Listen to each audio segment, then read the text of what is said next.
Vamos a hacer una proclamación en Romanos 8, 1 a 2, que muchos de ustedes conocen. Hay un motivo por el cual hacemos esta proclamación. Ahora pues ninguna condenación hay para los que están en Cristo Jesús, porque la ley del Espíritu de vida en Cristo Jesús me ha librado de la ley, del pecado y de la muerte. Ahora, esta vez,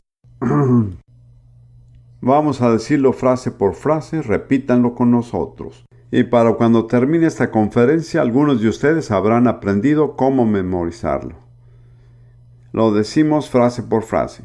Ahora, pues, ninguna condenación hay para los que están en Cristo Jesús, porque la ley del Espíritu de vida en Cristo Jesús me ha librado de la ley del pecado y de la muerte. Ahora lo vamos a decir todos juntos. Ahora pues ninguna condenación hay para los que están en Cristo Jesús, porque la ley del Espíritu de vida en Cristo Jesús me ha librado de la ley del pecado y de la muerte. Gracias. Ahora volveré a mi tema y siento que algunos de ustedes pueden tener la idea de que hemos estado pasando por un túnel bastante largo y oscuro, que de cierta forma es muy cierto. Además, todavía no llegamos al final del túnel. Aún falta más. Pero, si mantienen el curso, si Dios quiere y yo vivo, saldremos a la luz. Y será una luz gloriosa. Dios me ha dado una nueva revelación, más bien un nuevo entendimiento de la santidad. Y ahí nos dirigimos. Pero se toma tiempo para llegar ahí. Así que el título de mi mensaje esta tarde es El pecado, la justicia y el juicio. Y está basado en Juan 16, versículo 8. Juan 16, versículo 8. Y cuando Él venga, convencerá al mundo de pecado, de justicia y de juicio. ¿A quién se refiere con Él? Al Espíritu Santo. Simplemente no quiero ser polémico, pero solo es cierto. Jesús ignora las reglas de la gramática griega para enfatizar que el Espíritu Santo es un Él y no un qué. No voy a entrar en lingüística esto, pero es una afirmación muy contundente de este hecho.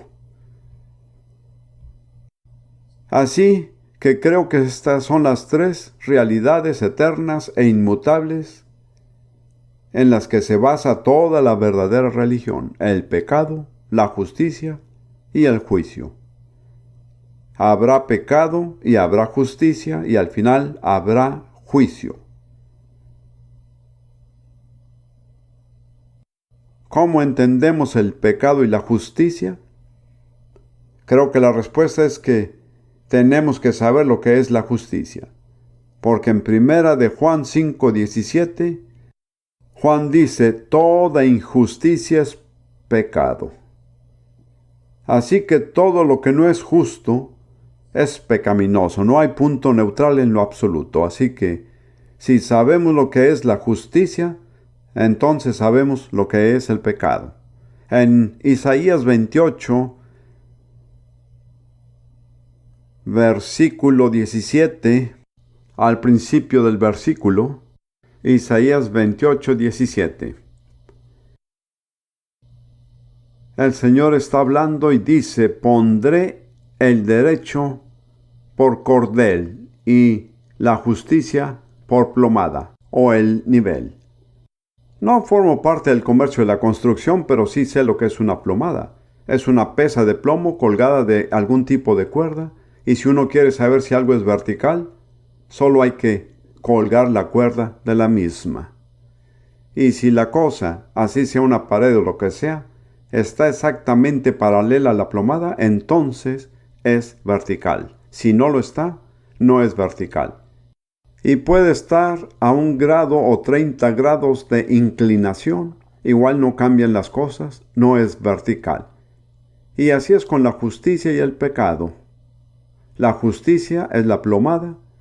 Cualquier cosa que esté desviada de la plomada es injusta, es pecado. No hay necesidad de ser teólogo. Está muy claro. Solo hay 2 posibilidades en nuestras vidas: el pecado y la justicia. Y en el fin está el juicio. Jesús dijo que Él convencerá del pecado, la justicia y el juicio. Les haré una pregunta y quiero que la consideren. Me interesa saber cuántos de ustedes aquí, en su propia iglesia, en los últimos 6 meses, han escuchado un sermón serio sobre el juicio de Dios. Bueno, supongo que hay unas 30 personas aquí, tal vez un poco más, digamos 50. Es un porcentaje muy pequeño de tal cifra. Ahora, el juicio de Dios es un tema principal del Evangelio. No se puede realmente entender el Evangelio hasta que se tenga un entendimiento del juicio de Dios. Quiero señalarles que los apóstoles, cuando llegaban con el Evangelio, especialmente con la gente perdida, de lo primero que hablaban fue del juicio, no del perdón. Les voy a dar 2 o 3 ejemplos. En Hechos 10 está el mensaje de Pedro a la familia de Cornelio. Recuerden que él fue dirigido sobrenaturalmente a este hogar gentil. Esta es la primera vez que los gentiles escucharon el Evangelio directamente predicado a ellos, que creyeron, fueron llenos del Espíritu Santo, fueron bautizados en agua y se convirtieron en miembros de la iglesia. Es un tema muy crucial. Si esto no hubiera sucedido, la mayoría de nosotros hoy no estaríamos en la iglesia. Esta es nuestra entrada si somos gentiles como lo soy yo. Eso es lo que Pedro dijo en su prédica. Me alegro de que este sermón haya sido interrumpido. Creo que probablemente sea necesario que se interrumpan más sermones en la iglesia.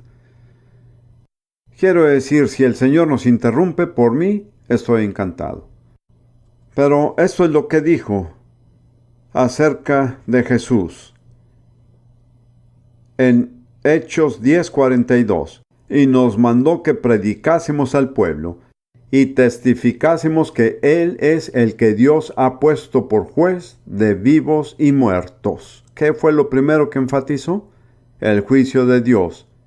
Y luego continúa diciendo, de este dan testimonio todos los profetas, que todos los que en Él creyeren recibirán perdón de pecados por su nombre. Si no hay juicio en realidad, no hay necesidad del perdón. Si dejamos a un lado el juicio, no viene al caso el tema del perdón.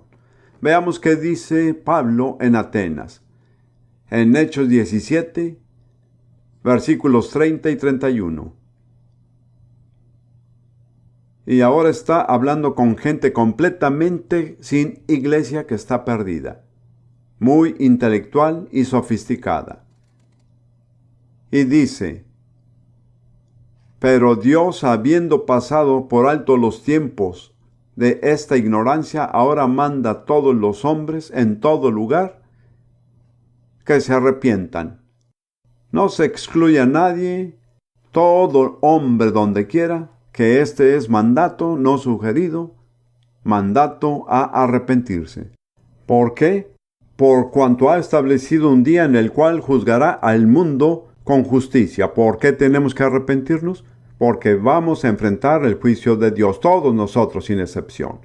Hay varias presentaciones dentro del Evangelio que indica que es beneficioso convertirse en cristiano, que Dios resolverá todos los problemas, que le mejorará el matrimonio, que tendrán éxito en los negocios, etcétera, etcétera.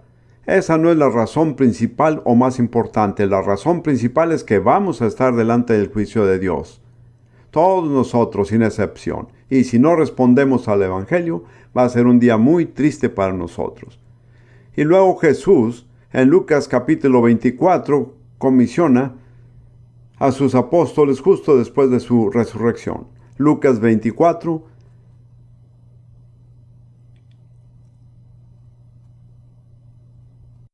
versículos 46 y 47.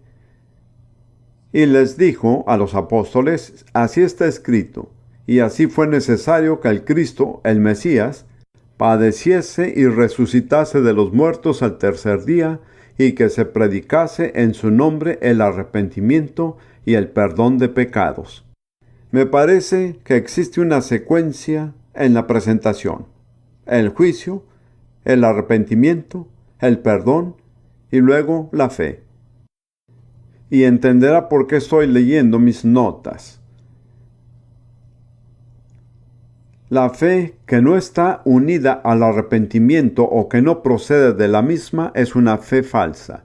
No es la fe del Nuevo Testamento. Desde la primera presentación del Evangelio, el mensaje fue el arrepentimiento. De hecho, en Mateo 4:17 fue la única palabra que Jesús predicó. Fue un mensaje de una sola palabra. Él dijo: arrepentíos. Marcos lo dijo así: arrepentíos y creer en el Evangelio. Pero fuera del arrepentimiento no hay una creencia real en el Evangelio. Sería una falsificación. No es fe verdadera. Y produce frutos falsos. Y es por eso que nuestras iglesias están llenas de gentes que no vive como verdaderos cristianos. ¿Saben por qué? Porque no tienen fe verdadera. Tienen una falsificación, una fe sustituta, que ha sobrepasado el arrepentimiento. No se puede encontrar en ninguna parte del Nuevo Testamento, empezando por Mateo y terminando en Apocalipsis, donde la fe se presenta aparte del arrepentimiento. Es un evangelio falso. Y muchos lo están predicando. Rudy y yo estuvimos en Singapur hace muchos años y allí predicaba un predicador americano, y Dios bendiga a los americanos. Y él era una de esas personas así como yo, que hacen crecer las piernas. Tal vez nunca hayan visto cómo sucede, pero sucede. ¿Cuántos lo saben? ¿A cuántos les ha tocado la experiencia? Yo sé que sucede. Bueno, son ustedes los que me involucraron en esto, ¿lo sabían? John Beckett fue el que me inició. Pero yo me sentía un poco renuente, siendo yo un predicador de mayor edad que él, y él enseñándome algo a mí, vi que funcionaba. Y he orado para que se estirasen las piernas de miles. Y no me avergüenzo de ello. Y he visto a muchas personas cambiar radicalmente al ver este simple milagro. No me dejen que me desvíe de este tema. Pero sigo hablando de Singapur. Bueno, este predicador, y era una congregación bastante mixta, muchos de ellos eran chinos y había muchos que no entendían inglés. Y habiendo predicado sobre dicha maravilla, este predicador dijo: muy bien, si lo quieren, vengan a él. Y toda una multitud de personas pasó al frente. A Rudy y a mí se nos pidió que aconsejáramos. Bueno, después de unos minutos me di cuenta de que estábamos en un estado de confusión total, porque no habían dado ni una indicación sobre el hecho de que tenían que arrepentirse. Muchos de ellos eran idólatras. Han de haber pensado: si está a la venta y hay que comprarlo, lo quiero, es todo. Ahora, yo aprecio mucho a ese hermano, pero ese no es el mensaje del Evangelio. El arrepentimiento es lo primero. Ahora pasemos al tema del juicio. El arrepentimiento, el perdón, la fe, pero luego al final el juicio. Y todos estaremos ante el tribunal de Dios. Ninguno de nosotros podrá evitarlo nunca. Hay una cita a la que ustedes y yo nunca vamos a faltar. Puede ser que no muramos. La muerte es una cita para la mayoría de la gente, pero puede ser que seamos arrebatados cuando Jesús venga. Pero así seamos arrebatados o muramos, hay una cosa que va a suceder. Vamos a estar de pie ante el juicio de Dios. en Romanos capítulo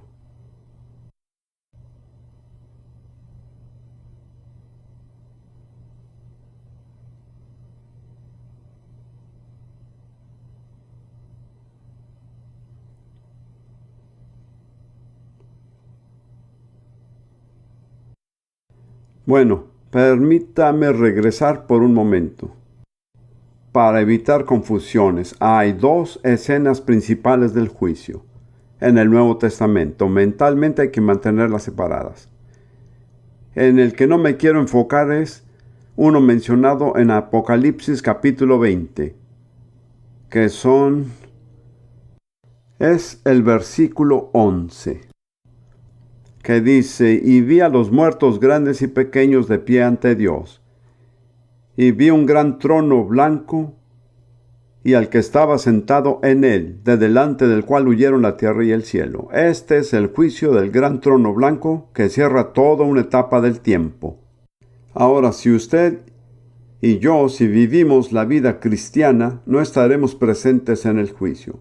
Pero no significa que no seremos juzgados. Nos va a tocar un juicio diferente ante el tribunal de Jesús. La palabra griega que se usa es bema. Es la misma palabra que describe a Poncio Pilato cuando se sentó en su tribunal y juzgó a Jesús. Significa que es un juicio por una persona con autoridad. Vamos a ver Romanos 14, versículo 10. Pablo dice, Romanos 14, 10, pero tú, ¿por qué juzgas a tu hermano? ¿O tú también por qué menosprecias a tu hermano? Porque todos compareceremos ante el tribunal de Cristo. ¿Quiénes son los que comparecen? Somos nosotros. No son los incrédulos, son los creyentes a quienes se refiere. Este no es el juicio del gran trono blanco. Este es un juicio entre el final de esta era y el inicio de lo que yo creo que es el milenio. ¿Acaso no creen en el milenio? Bueno, que Dios los bendiga, yo sí. Se menciona 6 veces en Apocalipsis capítulo 19. Pero desde ahora y el milenio, todos estaremos ante el tribunal de Cristo. Y mejor aún me gusta la descripción en 2 Corintios 5:10, la misma verdad. Porque dice lo mismo. 2 Corintios 5:10. Porque es necesario que todos nosotros comparezcamos, pero la palabra griega dice hacer que se manifieste, lo cual es más vívido. En otras palabras, no habrá secretos. Todo quedará completamente expuesto. Porque es necesario que todos nosotros comparezcamos ante el tribunal de Cristo, para que cada uno reciba según lo que haya hecho mientras estaba en el cuerpo, sea bueno o sea malo. Y note que solo hay 2 categorías. ¿Recuerdan lo que dijimos? Toda iniquidad es pecado. Y todo lo que no es bueno es, no lo escuché, malo, así es. No hay nada en medio. Y a nosotros los religiosos nos gusta pensar que estamos en una tercera categoría. Sé que no es bueno, pero tampoco me digas que es malo. Eso no es bíblico. No existe tal cosa.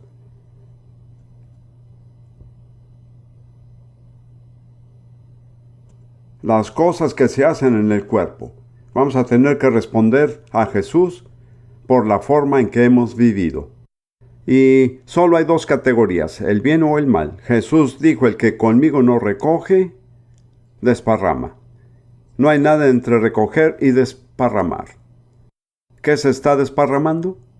Todas las cosas que Dios le ha concedido. Su tiempo, sus talentos, su inteligencia, su dinero. O bien las está manejando positivamente o las está manejando mal. Están desparramando. Lo hace mucho más simple y mucho más claro. No son muchas categorías diferentes. O es bueno o es malo. ¿Es recolección o es desparramar? ¿Es pecado o justicia? No hay tercera categoría. Según como yo lo entiendo, antes del juicio de Cristo no habrá condenación final. Por eso empecé con la escritura, ahora pues ninguna condenación hay. No es un juicio para condenar. Si es que hemos llegado hasta ese punto, no seremos condenados, pero es un juicio para la evaluación del servicio. Y ahí compareceremos todos. Y muchos de nosotros vemos a Jesús como Salvador, lo cual es maravilloso, pero Él también es juez. Y Él es tan fiel y eficiente como juez que como Salvador. Me recuerda a Juan el Revelador. En la última cena, Él apoyó la cabeza en el seno de Cristo y le susurró en el oído. Tenía una relación muy íntima con el Salvador. Pero en Apocalipsis capítulo 1, cuando conoció a Jesús el juez, con ojos de fuego y una espada de doble filo en la boca y pies como bronce fino ardiendo en un horno y una voz como el sonido de muchas aguas, cayó a sus pies como alguien muerto. Esa es la diferencia entre Jesús el Salvador y Jesús el juez. Ahora, Jesús no lo condenó. Él le dijo, no tengas miedo. Y lo levantó de nuevo. Pero he visto que, por lo general, en la iglesia contemporánea, cuando yo la contacto, veo que hay muy poca conciencia del hecho de que Jesús es el juez. Y que todos vamos a estar ante Él como juez. Y todos vamos a ser hechos manifiestos. Tal vez no se sientan libres para confesar algo en su propia iglesia por vergüenza. Tal vez sea un pecado nada lindo. Pero será mejor que lo confiese allí que llevarlo consigo al tribunal de Cristo, porque allí se manifestará todo el universo. No hay nada oculto que no vaya a ser revelado. No hay nada cubierto que no vaya a ser expuesto. Si comenzáramos a vivir bajo esta conciencia, cambiaría la forma en que muchos de nosotros vivimos. Hay otra escena del juicio para los cristianos en 1 Corintios capítulo 3.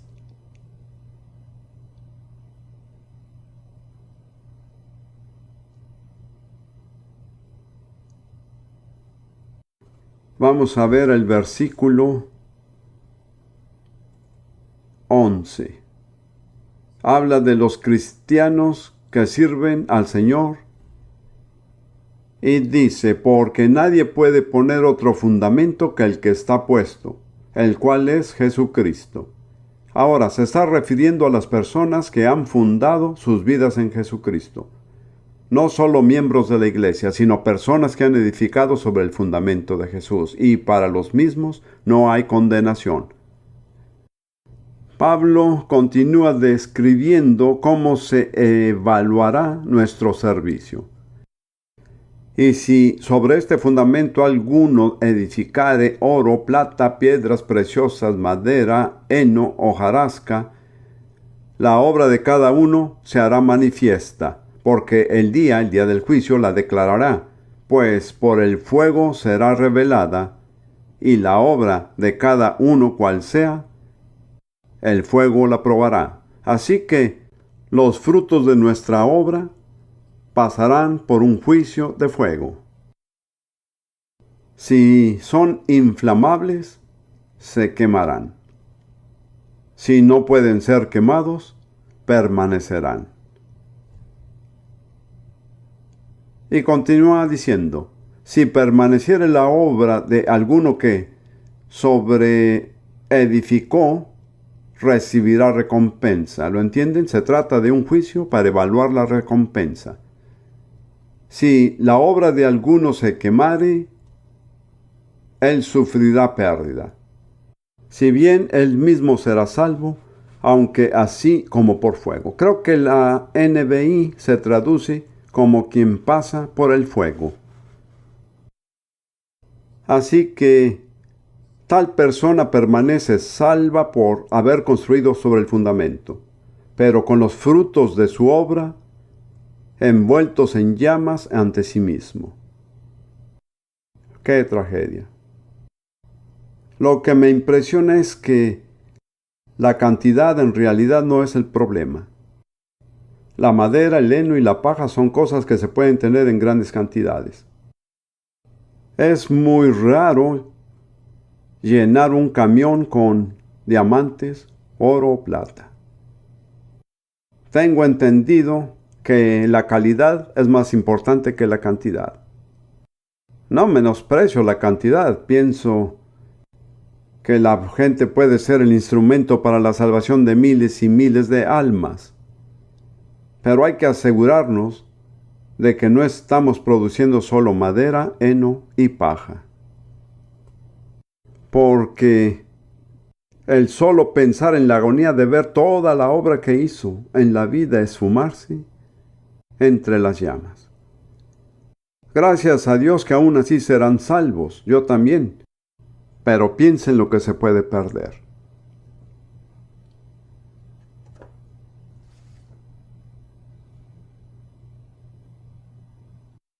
Ahora quiero hablar de un tema especial del Nuevo Testamento, que es el juzgarse a sí mismo. Quiero volver al pasaje en en Primera de Corintios, que habla de la cena del Señor. Primera de Corintios 11. Y es importante que se trate de la cena del Señor, el servicio de la comunión, porque es una parte fundamental y esencial de toda vida cristiana tal como lo entiendo. Así que Pablo está hablando de una situación que nos enfrentará a todos si es que vivimos la vida cristiana. Está tratando con gente que ha estado viviendo vidas muy impías. No sé si esté en lo correcto al decir esto, pero lo diré de todos modos. Realmente el énfasis en Primera de Corintios es más sobre los dones del Espíritu Santo que cualquier otra epístola que yo sepa. Y es que tenían más problemas. Y creo que es verdad actualmente. Porque tendemos a confiar en nuestros dones y olvidamos los frutos. Como quiera. Pablo dice en 1 Corintios 11, versículo 27, de manera que cualquiera que comiere este pan o bebiere esta copa del Señor indignamente, será culpado. Tendrá que responder de sí, del cuerpo y de la sangre del Señor. En el momento en que hayan admitido públicamente que saben sobre la muerte de Jesús en nombre de sus pecados, ya no tienen excusa de la ignorancia. Serán responsables de lo que saben. Y continúa diciendo, por tanto, pruébese cada uno a sí mismo, y coma así del pan y beba de la copa. Así que cuando se participa de la Santa Cena debe ser siempre un tiempo para examinarse. Ahora, eso puede ser exagerado como lo es en las iglesias presbiterianas, donde se vuelven muy legalistas, pero sin embargo es una realidad. Porque el que come y bebe indignamente, sin discernir el cuerpo del Señor, juicio come y bebe para sí. Hay que darnos cuenta que es lo más santo en este mundo. Por esta razón muchos entre ustedes son débiles y enfermos, y muchos duermen. ¿Por qué motivo? Por participar del servicio de la comunión en una manera indigna. Ahora, me dirijo a los carismáticos. ¿Hay muchos entre nosotros débiles y enfermos? La respuesta es sí. Y Pablo continúa diciendo que algunos han muerto prematuramente. ¿Entre nosotros ha habido quienes murieron prematuramente? La respuesta es sí. Ahora bien, hay varias razones, pero una razón es que no hemos aplicado la lección de 1 Corintios capítulo 11. Si nos juzgáramos a nosotros mismos, no seríamos juzgados por el Señor. Pero cuando somos castigados por el Señor, o juzgados, cuando somos juzgados somos castigados por el Señor para que no seamos condenados con el mundo. Me doy cuenta que muchos carismáticos, y algunos de ellos son amigos míos, tienen un problema real al no aceptar el hecho de que podrían ser castigados. Aquella enfermedad puede ser un castigo. Pero esto es muy claro. Pablo está hablando de personas que se enferman y dice que están siendo castigadas por el Señor.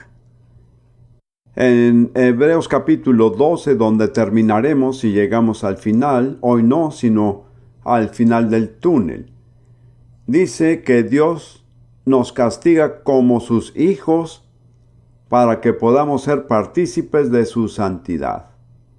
Así que si aún no hemos llegado al punto en donde estamos participando de su santidad, estamos sujetos a su castigo.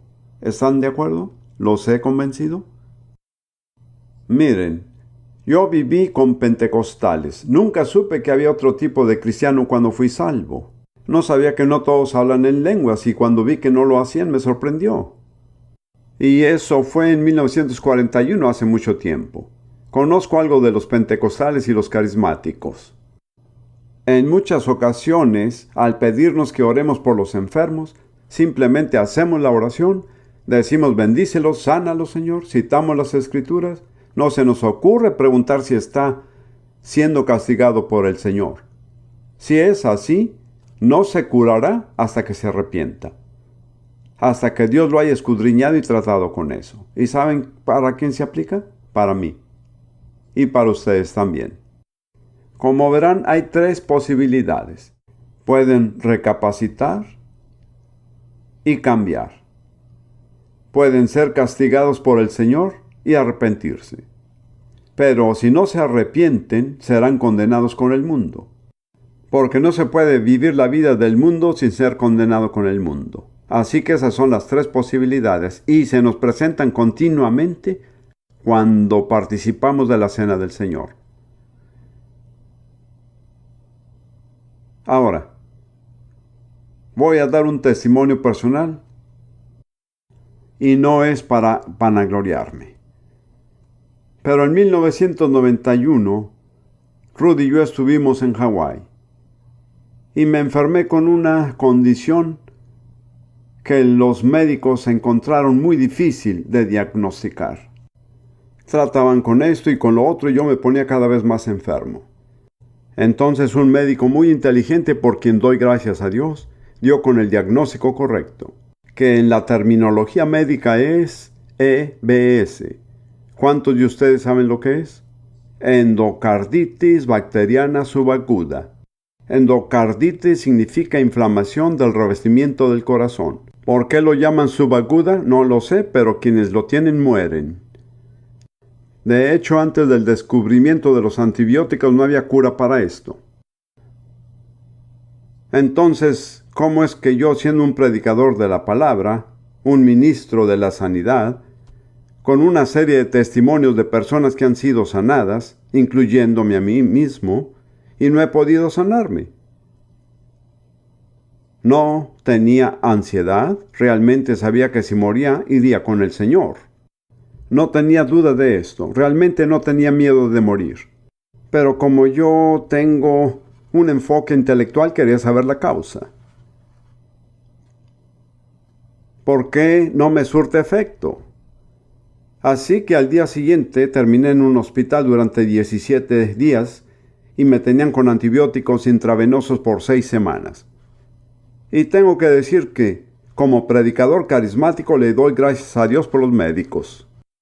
Algunos carismáticos dicen que los doctores son nuestros enemigos. No lo son. Así que ahí estaba yo teniendo una conversación personal con Dios. No lo vi, pero sabía que estaba hablando con Él. Y le pregunté, Señor, ¿por qué? Aquí estoy yo. Creo en la sanidad. He sido curado sobrenaturalmente. Predico sobre la sanidad. He visto a muchas personas curarse sobrenaturalmente. ¿Por qué? Ahora, el Señor no le impone su opinión a uno. Por decir que no le apunta el dedo en la cara a uno. Él es lleno de gracia y un poco sutil en su trato. Y me vinieron una serie de escenas de mi vida en el pasado. No sabría decir cuántas, no eran muy vívidas, pero surgieron. El Señor no dijo ni una palabra. Él solo me mostró esas escenas. Y la mayoría fueron en restaurantes. Se dice que Si quieren saber cuál es el mejor restaurante de la ciudad, pregúntenselo al predicador, lo cual es muy cierto. Yo fui un predicador carismático aceptado, muchos de ustedes lo saben. Fui aceptado por la gente y aceptado por mis colegas predicadores, algunos cuyos nombres son bien conocidos. Pero yo no fui aceptado por el Señor.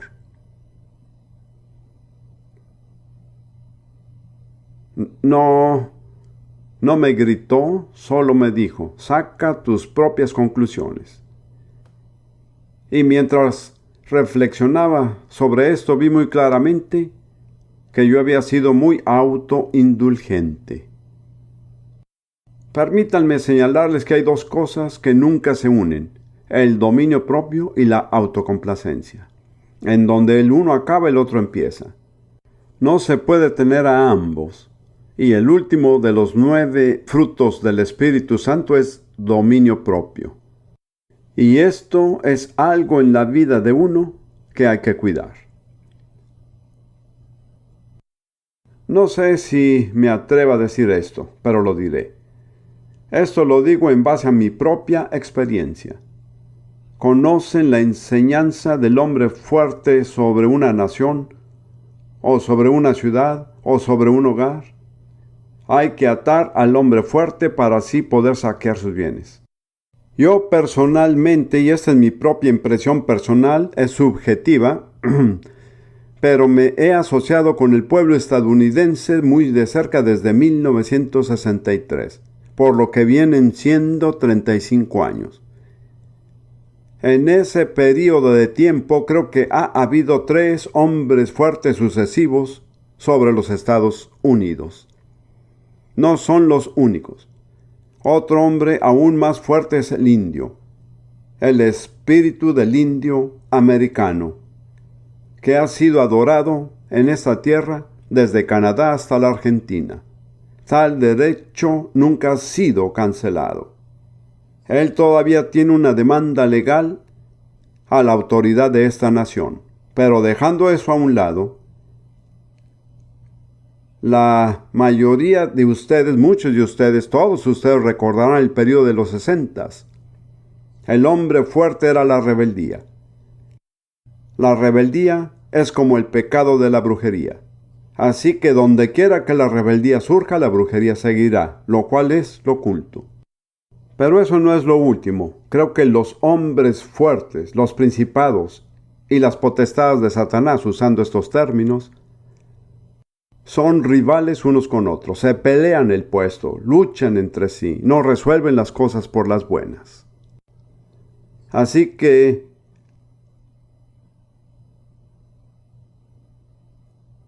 la rebeldía y la brujería le han cedido el paso a un tercero.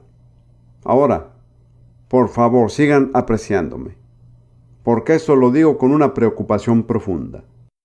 Pero creo que el hombre fuerte sobre los Estados Unidos es la autocomplacencia. No quiero señalar a nadie, pero de acuerdo con las estadísticas seculares, más del 50% de los americanos hoy en día tienen sobrepeso y el 20% de ellos son obesos. ¿Por qué? Porque están siendo manipulados por un hombre fuerte. La diferencia entre el último y los 2 primeros es básicamente la rebeldía y la brujería, que se encuentran principalmente fuera de la iglesia. Pero la autoindulgencia está dentro de la iglesia como por fuera. Ahora, ese es mi testimonio personal. ¿Saben lo que yo hice? Me arrepentí. Siendo yo un predicador, me arrepentí. ¿Sabían que a veces los predicadores tienen que arrepentirse? Así es como describo yo el arrepentimiento. Algunos creen que es solo emocionalismo. Mi descripción del arrepentimiento es esta. Si están conduciendo un vehículo, luego llegan a una parada, dan una vuelta en U, comienzan a conducir en el sentido contrario. Eso es arrepentimiento. Y si no acaban conduciendo en el sentido contrario, entonces no se han arrepentido. Yo creo que llegué a mi parada a unos 5 metros del precipicio. Otros 5 metros más y llegaba a mi fin. Yo me detuve e hice una vuelta en U y por la gracia de Dios he seguido en el sentido contrario desde ese entonces. Ahora, ese es el mensaje del servicio de la Santa Cena. O, mejor dicho, el mensaje del servicio de la comunión. ¿Estamos dispuestos a juzgarnos a sí mismos? Si no nos juzgamos a sí mismos, ¿estamos dispuestos a aceptar las correcciones del Señor y reconocerlas como tales? La mayoría de los problemas de hoy se identifican con todo tipo de nombres psiquiátricos. Pero en realidad la raíz del problema se describe en una palabra simple de 6 letras. ¿Y saben cuál es? El pecado. Lo único que he visto es que Dios nunca estará de acuerdo con el pecado. Y pueden hablar todo lo que quieran sobre el avivamiento, pero el avivamiento y el pecado son incompatibles. Esto me fue revelado por una escena que me vino a la mente durante la Semana Santa. Está el Domingo de Ramos, que es cuando Jesús llegó a Jerusalén en triunfo. Las multitudes enteras le aplauden, llamándolo Rey, el Profeta, el Salvador. Él tenía toda la ciudad a sus pies. Si hubiese escogido, pudo haberse apoderado de todo, pudo haber expulsado al régimen religioso y establecer un nuevo orden, haber iniciado un nuevo régimen con él mismo como rey, que era lo que todos querían. Él se negó y alrededor de 5 días después, allí estaba colgado, desnudo en una cruz, en la misma ciudad. ¿Por qué? Porque Dios nunca estará de acuerdo con el pecado. Y la cruz es la afirmación final de que Dios no puede ser tentado a transigir con el pecado. Nada de lo que hagamos o digamos convencerá jamás a Dios de estar de acuerdo con el pecado. Y si vamos a orar y a trabajar por el avivamiento, esa es una escritura importante que debemos tener en cuenta. Dios no puede comprometerse al pecado. Estoy muy contento de haber hecho la vuelta en U. Aquí estoy, 7 años después. Soy ya mayor de edad, pero en general estoy en buenas condiciones. De hecho, cuando John Beck nos recogió en el aeropuerto, fue maravilloso. Quiso arreglar todo para que yo no tuviera que hacer nada. Me dijo, siéntate ahí mientras yo acomodo todo.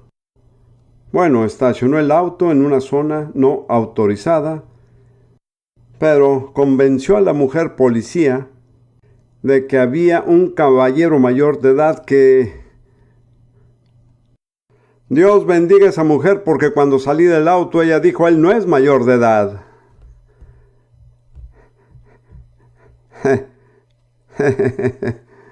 ¡Qué mujer con gran discernimiento! Pero como sea, sé que no tengo la energía que tenía hace 20 años. Pero por la gracia de Dios, creo que puedo esperar a terminar mi curso. Si no me hubiera arrepentido, habría muerto. No hubiera sido un alma perdida. ¿Saben lo que hubiera sido? Un predicador descalificado. Permítanme compartir unas palabras de Pablo que me han impactado profundamente. Primera de Corintios, capítulo 9, versículo 24. ¿No sabéis que los que corren en el estadio, todos a la verdad corren, pero uno solo se lleva el premio? Corred de tal manera que lo obtengáis. Pablo frecuentemente usa la ilustración de los atletas, porque son un ejemplo del dominio propio. Para ganar una medalla de oro, un joven o una joven harán todo tipo de cosas muy intensas para ganar. Viven una vida de abnegación y autodisciplina. ¿Para qué? Porque ven esa brillante medalla de oro y si lo empeñan todo, podrán saltar, aunque sea 1 centímetro más alto, o correr 1 segundo más rápido que los demás. ¿Y por qué? ¿Por qué? Porque tienen una visión. tienen una meta, tienen la mira puesta en algo. Pablo dice que así como se debe de correr en la vida, hay que estar decidido a ser ganador. Permítame decir que no es para competir, no se trata de eso. Ahora, Pablo continúa diciendo, todo aquel que lucha por la medalla de oro, de todo se abstiene del dominio propio, ellos a la verdad, para recibir una corona corruptible, pero nosotros una incorruptible. Tenemos una medalla de oro que nos espera, que no se corroe, que no se mancha y que nunca cambiará. Ahora, este es el testimonio personal de Pablo. Aquí tenemos al gran apóstol. Y él dice, así que yo de esta manera corro, no como a la aventura, de esta manera peleo, no como quien golpea el aire. No soy como un boxeador que solo tira golpes, pero no conecta ni uno con su contrincante. Yo sé de qué se trata. Y luego hace esta increíble declaración. Versículo 27, sino que golpeo mi cuerpo y lo pongo en servidumbre.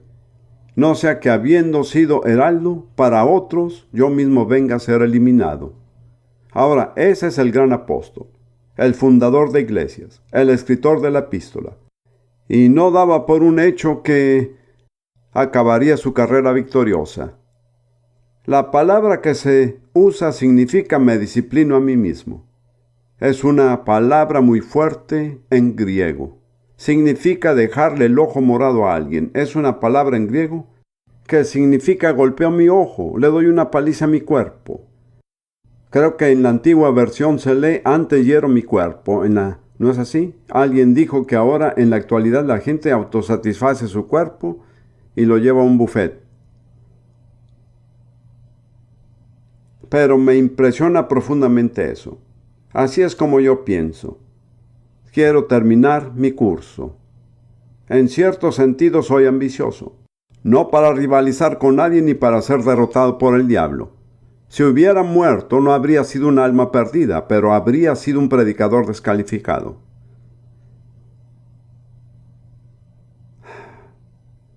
Así que, volviendo a la cena del Señor, es una oportunidad para examinarnos a sí mismos. Si no lo hacemos, Dios nos castiga. Si respondemos en arrepentimiento a su castigo, seremos conservados. Si no respondemos, si continuamos por el camino de la rebeldía, seremos juzgados con el mundo. No se puede vivir la vida del mundo sin ser juzgado con el mundo, es obvio. Eso es todo. Ahora, comenzamos a alcanzar la luz al final del túnel. Cité la escritura al principio que dice, el Espíritu Santo convencerá al mundo de pecado, de justicia y de juicio. Estamos muy acostumbrados a la idea de estar convencidos del pecado.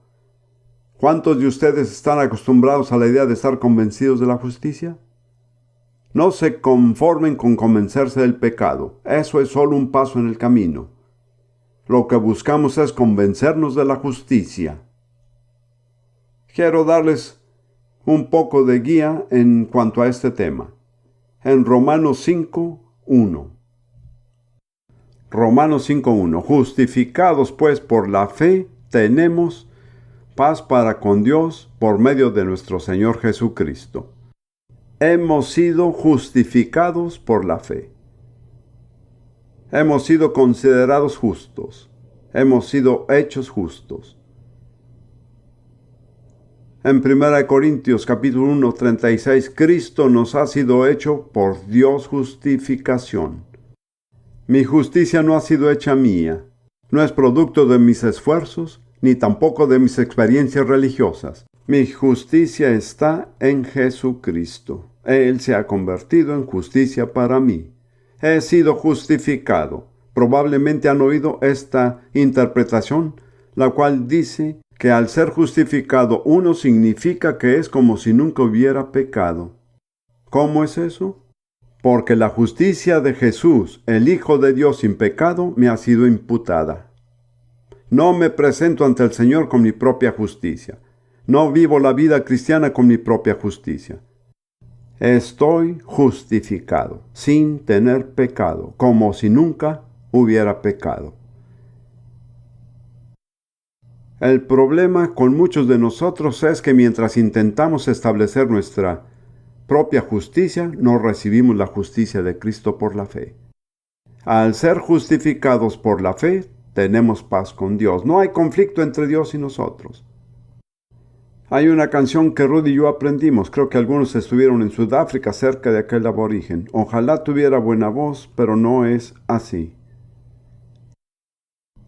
Estoy cubierto con un manto de justicia. ¿Cómo? Que Jesús me da. Estoy cubierto con la preciosa sangre de Jesús y Él vive en mí. Y qué deleite es saber que mi Padre Celestial me ame así y que me entregue a mi Jesús. Y cuando me mira, Él no ve lo que yo era, sino que ve a Jesús. Amén, así va esto. Oh, gracias a Dios. Ahora cerraremos. Veo que ya captaron el mensaje, por lo menos lo entienden. Isaías 61.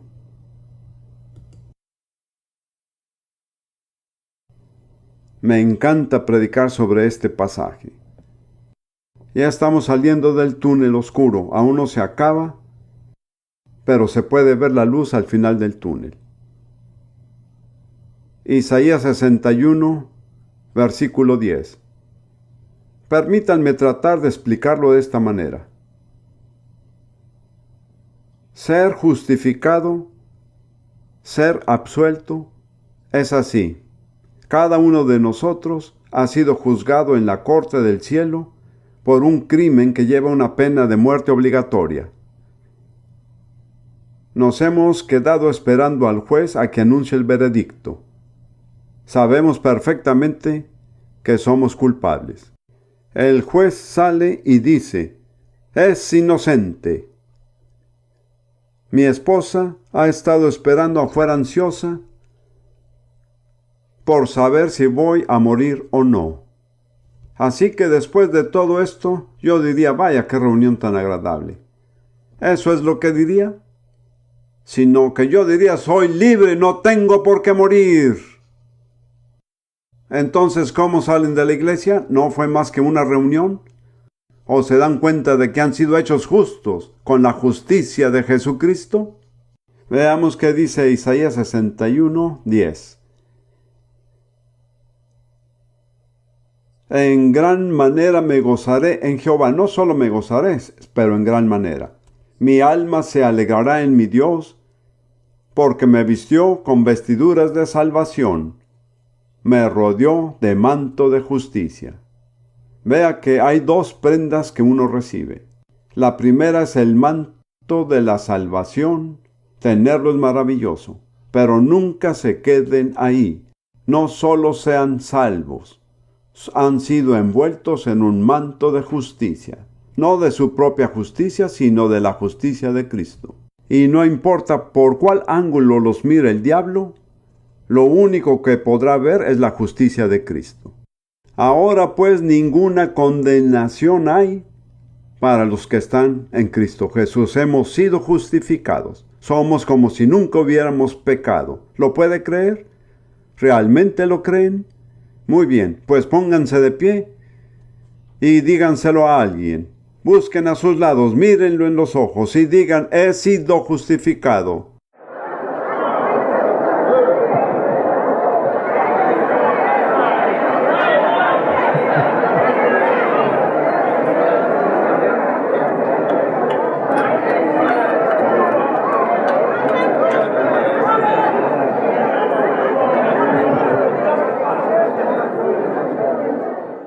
Yo solía bailar. Tengo uno de los estigmas de la edad. Mis piernas ya no responden como antes, pero si pudiera, estaría bailando de arriba para abajo en esta plataforma. Pero he sido justificado. Todos mis pecados fueron perdonados. Amén, amén.